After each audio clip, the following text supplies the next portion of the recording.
प्रकाश आंबे यांचं प्रकाशन झालेलं शिवाजी कोण होता हे पुस्तक, ज्याच्यावर गोविंद पानसरे साहेबांचा उल्लेख केला पण त्याचा लेखक म्हणून उल्लेख नाही, त्या पुस्तकाच्या संदर्भात मी प्रकाश आंबे यांना फोन करून, प्रकाश भाऊ आपण हे पुस्तक प्रकाशित केलं आहे का, इथून मी सुरुवात केली. छत्रपती शिवाजी महाराज हे करोडो देशवासियांचं दैवत आहे. त्यांना महाराष्ट्रात संपूर्ण देशामध्ये आपण सगळेजण दैवत मानतो. त्यांचा कुठेही उल्लेख करताना श्री छत्रपती शिवाजी महाराज असाच उल्लेख केला जातो.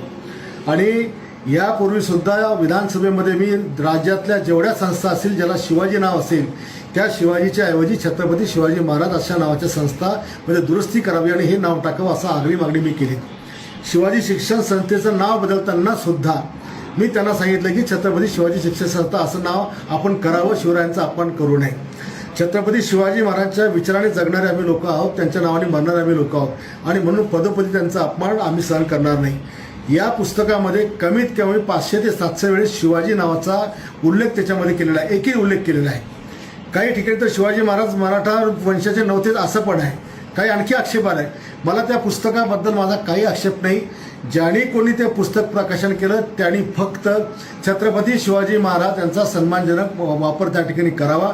मी जे काही त्यांना रात्रीच्या वेळेला त्यांना शिवगाळ केली, त्यांच्या आईबद्दल बोललं असेल किंवा त्यांच्या पत्नीबद्दल, त्याबद्दल मी दिलगिरी व्यक्त करतो. पण ज्याला कुणाला बुलढाण्यातून पुस्तक वाचायचं असेल का महाराष्ट्रात आणखी कुठं वाचायचं असेल त्याला आमची विनंती आहे की आपण आपल्या बापाचं नाव सुद्धा एकरी घेत नाही तर महाराजांचं नाव किंवा छत्रपती शिवाजी महाराज असंच नाव त्याच्यामध्ये उल्लेख करा आणि मग खुशाल पुस्तक वाचा. आम्ही पण तुमचं ऐकायला त्या ठिकाणी येतो, पण महाराजांच्या नावाचा उल्लेख एकेरी करून करोडो हिंदूंचा अपमान करू नका.